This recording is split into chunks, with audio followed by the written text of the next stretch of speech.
प्रभु यीशु के नाम में एक बार फिर मैं आपका इस होप इन फेथ वचन और प्रार्थना से मैं आपका स्वागत करता हूं और धन्यवाद देता हूं कि पिता परमेश्वर यीशु ने मुझे एक समय और दिया है कि मैं उसी वचन को, जो हमारी सीरीज चल रही है, जैसे कि आपने पहले भाग में सुना होगा किस प्रकार से परमेश्वर के वचन में यशाया 34 उसके 10 में लिखा है, यू आर माई विटनेस, तुम मेरे साक्षी हो। और मैं बार बार आपसे कह रहा हूं प्रिय भाई बहनों, यदि आपने आज तक प्रभु की गवाही नहीं दी है तो अपने जीवन में यीशु मसीह को एक उद्धारकर्ता के रूप में स्वीकार कीजिए। यदि आपके जीवन में बहुत बीमारी थी, तकलीफ थी, आप बिछौने पे थे, आप किसी लायक नहीं थे और यीशु मसीह ने यदि आपको चंगाई दी है, आपको बीमारी से ठीक किया है, तो आप गवाही दीजिए।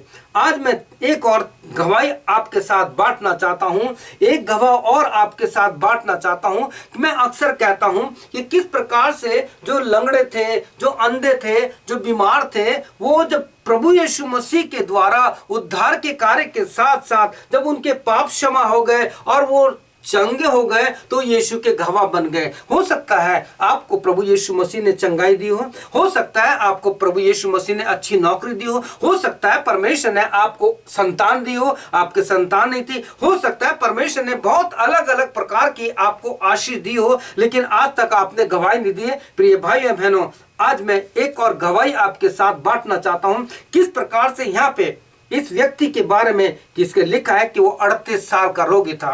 एक बात और कहना चाहता हूं, आप यूहन्ना रचित सुसमाचार जरूर पढ़िए। यूहन्ना की पत्री the gospel of John is very important and very interesting book. इसमें आपको सिलसिलेवार एक चैप्टर से लेके आखिरी तक आपको बहुत कुछ मिलेगा। किस प्रकार से आप पाएंगे कि प्रभु यीशु मसीह ने किस प्रकार से काम किया और जिनके जीवन में यीशु मसीह ने काम किया वो यीशु के गवाह बन गए। और उसके बाद हम प्रेरित काम देखते हैं, वहां पे भी इसी प्रकार से हुआ।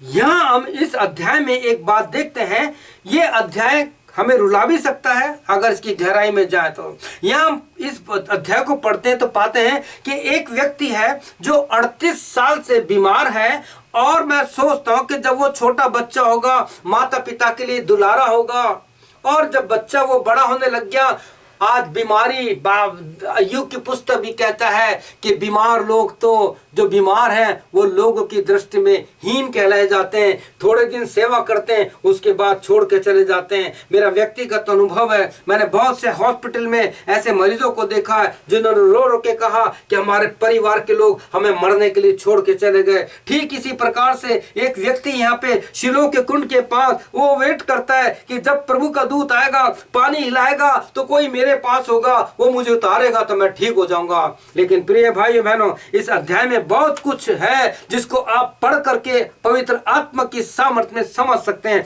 यहां लिखा है कि एक 38 साल का रोगी है जिसके पास कोई नहीं जाता।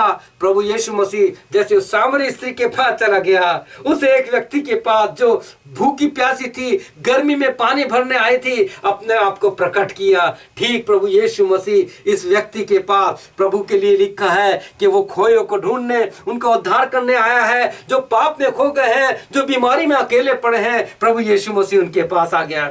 प्रभु यीशु मसीह को इस 38 साल के रोगी ने बुलाया, पर प्रभु यीशु मसीह को इस सामरी स्त्री ने बुलाया, लेकिन यीशु मसीह खुद खोयों को ढूंढने, जो पाप में थे, जो बीमारी में थे। हो सकता है आप बीमार होंगे, हो सकता है आज आप बीमार होंगे, हो सकता है तकलीफें होंगे, हो सकता है आपके परिवार के लोग ने छोड़ दिया, हो सकता है आप दुनिया भर में सबसे बदनाम होंगे, हो सकता है आपके घर वाले आपको प्यार नहीं करते, हो सकता है कि आपकी हालत बहुत खराब है। लेकिन प्रिय भाई और बहनों, मैं आपसे कहना चाहता हूं, प्रभु यीशु आपको प्यार करता है, यीशु आपको प्यार करता है। Jesus loves you. और लिखा है कि प्रभु उस 38 साल के रोगी के पास चला गया और उससे कहा, क्या तू ठीक होना चाहता है? उसने कहा, प्रभु जब मैं छोटा था मेरी मम्मी प्यार करती थी, मेरे भाई लोग प्यार करते थे, प्रभु अब मेरे पास कोई नहीं है, मेरे को सबने छोड़ दिया। हो सकता है मेरे भाई आप अपने बिस्तर के बिछौने पे रो रहे हैं, हो सकता है आपकी पत्नी ने आपको छोड़ दिया, हो सकता है आपके पति ने आपको छोड़ दिया, आपके भाई ने आपको छोड़ दिया, हो सकता है कि बीमारी का खर्चा इतना बढ़ गया है कि वो लोग खर्चा नहीं उठा सकते, इसलिए छोड़ के चले गए मरने के लिए। लेकिन आज यीशु मसीह जीवन देने वाला है, वो उद्धार करता है, चंगाई देने वाला है। प्रभु यीशु मसीह आपको चंगाई देना चाहता है। क्या आप बीमार हैं 38 साल से, 10 साल से, 20 साल से? Don't worry, Jesus is standing beside you. प्रभु आपके पास है। मुझे बहुत अच्छा लगता है अगर भजन 91 उसका 15 वर्ष पढ़ेंगे, साम 91 15 वर्ष पढ़ेंगे तो वह लिखा है, कहता है वो संकट में, दुख में, तकलीफ में वो आपके पास रहता है। आज से बहुत साल पहले की बात है, एक प्रभु के दास जिनका नाम अरविंद था, वो हमारे घर आए थे। उन्होंने एक बहुत सुंदर बात बताई थी कि आपको पता है प्रभु यीशु मसीह अपने बच्चों के साथ, बीमारों के साथ और जो उसके सच्चे सेवक है उनके साथ बराबर रहता है। तो उन्होंने एक्सप्लेन किया, आपको पता है जब आप सोते रहते हैं प्रभु आपके सिरहाने बैठे रहता है, जब आप बैठते हैं तो खड़ा हो जाता है, जब आप चलने लगते हैं तो आपके साथ चलता है। Wonderful, what a wonderful Lord, कितना सुंदर मेरा प्रभु यीशु मसीह है। प्रभु यीशु मसीह के लिए लिखा है, प्रभु ने कहा क्या तू ठीक होना चाहता है? प्रिय भाई और बहनों, क्या आप चंगाई पाते हैं? क्या मेरी बहन आपके पास संतान नहीं है? क्या आप बच्चा चाहती हैं? प्रभु पर विश्वास कीजिए, प्रभु यीशु मसीह आपको देगा। क्या आपके पैर काम नहीं करते? क्या आपका हार्ट काम नहीं करता? क्या आपके कान काम नहीं करते? क्या आपके आंखें काम नहीं करती? क्या आपका शरीर काम नहीं करता? क्या आपके पैरों में पैरालाइज है? प्रभु यीशु आपको चंगाई देना चाहता है। प्रभु ने कहा क्या तू चंगा होना चाहता है? क्या तू ठीक होना चाहता है? क्या आपका बुखार नहीं टूट रहा है? क्या आपको अलग अलग प्रकार की बीमारियां हैं? प्रभु कहता है क्या तू ठीक होना चाहता है?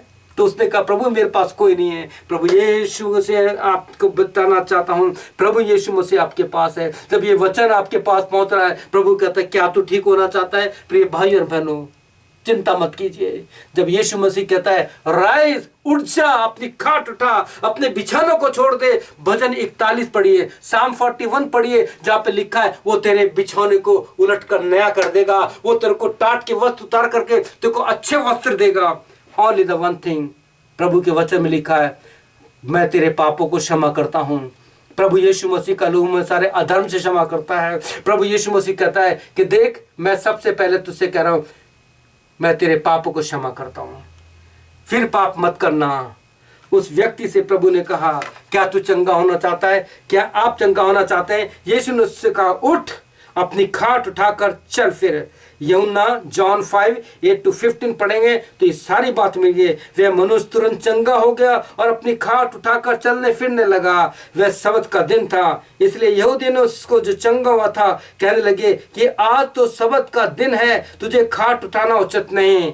उसने उत्तर दिया जिसने मुझे चंगा किया है उसी ने मुझसे कहा अपनी खाट उठा और चल फिर। प्रिय भाइयों, जब आपके जीवन में प्रभु काम करेगा, जब आप प्रभु के गवाह बन जाएंगे तो लोग कहेंगे ऐसा मत करो। आप जो शराब पीते हैं, जब आप शराब पीते हैं तो आपके दोस्त आपका साथ देंगे, लेकिन जब आप शराब को छोड़ देंगे और सारी बातों को छोड़ के यीशु गवाह बनेंगे तो लोग कहेंगे बेवकूफ है, ये पागल है। प्रिय भाई और बहनों, प्रभु यीशु मसीह के उस व्यक्ति ने जिसको चंगा किया था, उसने कहा जिसने मुझे चंगा किया है उसने कहा है तू ऐसा काम कर। जब यीशु मसीह आपको चंगाई दे रहा है तो आपको गवाही देनी है। आप तो कहना है कि जिसने मुझे चंगाई दी है, जिसने मेरे पापों को क्षमा किया है, जो मेरे जीवन में है, उसने कहा है कि यू आर माई विटनेस, मेरे गवाह हो। प्रभु ने कहा कि सारे जगत में जाकर के मेरी गवाही दो, मेरी साक्षी दो। और उसके आगे लिखा है उन्होंने उससे पूछा वे कौन मनुष्य है तुझसे कहता है खाट रखकर चल फिर। परंतु जो चंगा हुआ था वह नहीं जानता था कि वो कौन है, क्योंकि उस जगह से भीड़ के कारण यीशु वहां से हटा गया। इन बातों के बाद वह यीशु को मंदिर में मिला। देखिए, हो सकता है ये व्यक्ति बीमारी के कारण मंदिर नहीं जाता होगा। आप बीमारी के कारण मंदिर नहीं जा रहे हैं, परमेश्वर के भवन को नहीं जा रहे हैं। आप भले चंगे हैं लेकिन प्रभु के भवन को नहीं जा रहे, समय पे नहीं जा रहे, बच्चों को संडे स्कूल नहीं भेज रहे हैं। कैसे लोग हैं आप प्रिय भाई बहनों? क्या आप प्रभु के सामने खड़े होने के लायक हैं? क्या आप न्याय के दिन आप कह सकते हैं कि प्रभु मैंने तेरे लिए गवाही दी, तूने मुझे चंगा किया, तूने मेरे को बच्चे दिए, मेरे को सब कुछ आशीष दी? क्या आप गवाही दे रहे हैं? प्रिय भाइयों बहनों, यहाँ पे ये व्यक्ति लिखा है पहली बार भी लिखा है कि 38 साल के बाद, बीमारी के बाद वो प्रभु के भवन में गया और वहां उसे यीशु मिल गया। आपको यीशु मसीह आपके प्रार्थना के कमरे में मिलेगा, यीशु मसीह आपको परमेश्वर के मंदिर में मिलेगा, यीशु आपको आपकी बीमारी के बिछौने पे मिलेगा, जो कहेगा क्या तू चंगा होना चाहता है, क्या तू मुझसे मिलना चाहता है, क्या तू मुझसे बात करना चाहता है। प्रिय भाई और बहनों, उसके बाद लिखा है, इन बातों के बाद वो यीशु को मंदिर में मिला, तब उसने उनसे कहा, देखो तू तो चंगा हो गया है, फिर पाप मत करना। यीशु ने उसे चिताया, देख अब तू मंदिर में आया है, चंगा हो गया, फिर पाप मत करना, ऐसा ना हो कि इससे बड़ी कोई विपत्ति तुझ पर आ पड़े। उस मनुष्य ने जाकर यहूदियों से कहा, जिसने मुझे चंगा किया है वो यीशु है। आपको यीशु के बारे में बताना है। यीशु मसीह आपके लिए मारा गया, गाड़ा गया और तीसरे दिन जी उठा। वो क्रूस पर नहीं है, वो क्रूस पर नहीं है, क्रूस तो खाली है। मैं अक्सर कहता हूं क्रूस इसलिए खाली है ताकि आपके पाप वहां ठोके जाए, ताकि आपकी बीमारी वहां ठोकी जाए और आप और हम हमेशा हमेशा पाप के लिए स्वतंत्र हो जाए और मसीह के लिए जी उठे। क्या आप चाहते हैं कि प्रभु आपको चंगाई दे? क्या आप चाहते हैं कि प्रभु आपकी बीमारी को ठीक कर दे? क्या आप चाहते हैं कि कई सालों से आप बीमार हैं? मैंने बीमारी देखी है, मैं जानता हूं दर्द क्या होता है। मैं 8 साल तक बहरा रहा, मैं जानता हूं बहरास क्या होता है। मेरे कई एक्सीडेंट हुए, मैं जानता हूं कि जब हड्डी टूटती है तो दर्द क्या होता है। मैं जानता हूं कि मेरे जीवन में जो तकलीफें थी जब प्रभु ने ठीक किया, मैं जानता हूं कि बीमारी क्या होती है। प्रिय भाई बहनों, मैं आपके लिए प्रार्थना करना चाहता हूं कि प्रभु आपको चंगाई दे। क्या आप चंगाई होना चाहते हैं? क्या आप ठीक होना चाहते हैं? तो प्रिय भाई बहनों, सबसे पहले आप अपनी आंखें बंद कीजिए और मेरे साथ ये प्रार्थना कीजिए, क्योंकि परमेश्वर के वचन में लिखा है, प्रभु यीशु मसीह ने जब भी किसी बीमारी को ठीक किया तो उसे कहा, बेटे या बेटी तेरे पाप क्षमा हुए। और भजन 103 में भी लिखा है, वही तो तेरे सारे अधर्मों को क्षमा करता है और तेरे सारे रोगों को चंगा करता है। क्या आप चंगाई चाहते हैं? क्या आप आर्थिक दौर से गुजर रहे हैं? क्या आप अपने घर में आर्थिक तंगाई से छुटकारा पाना चाहते हैं? क्या आपके बेटा या बेटी नहीं है, आपके बच्चे नहीं है, आपकी गोद खाली है? क्या आप संतान चाहते हैं? आइए मेरे साथ केवल छोटी सी प्रार्थना कीजिए और बोलिए, प्रभु यीशु, मैं जैसा भी हूँ तेरे पास आता हूँ या आती हूँ। मैंने बहुत पाप किए हैं, मैंने लोगों को धोखा दिया, एक सेवक होने के नाते मैंने कलीसिया में फूट डाली। प्रभु यीशु मसीह, मैंने एक सेवक होने के नाते अपने फर्ज को नहीं निभाया। प्रभु यीशु मसीह, मैं आपसे प्रार्थना करता हूँ, मैंने अपने पति को धोखा दिया, मैंने अपनी पत्नी को धोखा दिया है, मैंने अपने माता पिता को धोखा दिया है। प्रभु आज मेरे सारे पापों को क्षमा कर दे। तू मेरे लिए मारा गया, गाड़ा गया, जीता है। तू जीवित परमेश्वर है, प्रेमी परमेश्वर है। मैं कई साल से बीमार हूँ, मेरी बीमारी को दूर कर दे प्रभु, मुझे चंगाई दे दे, मुझे चंगाई दे दे प्रभु, ताकि यीशु मैं तेरी गवाही उस 38 साल के रोगी के समान कह सकूं, जिसने मुझे चंगा किया है, जिसने मेरे रोगों को दूर किया है, जिसने मुझे बेटा या बेटी दी है, जिसने मेरे घर में शांति दी है, उसका नाम यीशु है। प्रभु मेरे जीवन में आ जाए, मेरे पापों को क्षमा कर, मेरे जीवन को अपने लिए इस्तेमाल कर। इससे पहले कि मेरी सांस रुके, मैं तेरे लिए कुछ करना चाहता हूं, चाहती हूं। प्रभु यीशु मेरी सहायता कर। प्रार्थना यीशु के नाम से मांगता हूं, आमीन। मैं आपके लिए प्रार्थना करता हूं। प्रभु, जिस भाई ने, बहन ने, बच्चे, जवान ने तेरे सामने पश्चाताप किया है, हो मेरे यीशु मसीह, तू उनके पापों को क्षमा कर दे। हो मेरे प्रभु यीशु, उनके रोगों को ठीक कर दे। चाहे कैसी भी बीमारी है, अगर कोई कैंसर से पीड़ित है, उसके कैंसर को दूर कर दे। अगर किसी के सर में ब्रेन ट्यूमर है प्रभु, उसके गांठ है तो उसको दूर कर दे। ओ मेरे कई लोगों को देखा जिनके हाथ में अर्थराइटिस है, जिनकी कमर में अर्थराइटिस है, प्रभु यीशु वो दर्द से खर्रा रहे प्रभु, तो अपने हाथ को बढ़ा छू ले। कई लोग बुखार में पड़े। ओ प्रभु यीशु मसीह, मत्ती 8 में लिखा है, किस प्रकार से तूने पतरस की सांस को छुआ, वो उठ की तेरी सेवा करने लगे। इन बीमारों को छू ले, कैसी भी बीमारी है यीशु के नाम से दूर की जाए। तू उनको छू ले प्रभु, उनको छू ले, ताकि वो तेरी सेवा में लग जाए, ताकि बहुत सी आत्मा को प्रभु गवाही दे करके कैसे कि जिसने मुझे चंगा किया है वो यीशु है, जिसने मेरे पापों को क्षमा किया है वो यीशु है, जिसने मेरे घर में शांति दी है वो यीशु है। धन्यवाद यीशु मसीह। होने दे आज तेरा वचन इनके जीवन में पूरा हो जाए कि यू आर माय विटनेस। प्रभु आप धन्यवाद, तेरी महिमा हो, तेरी स्तुति हो।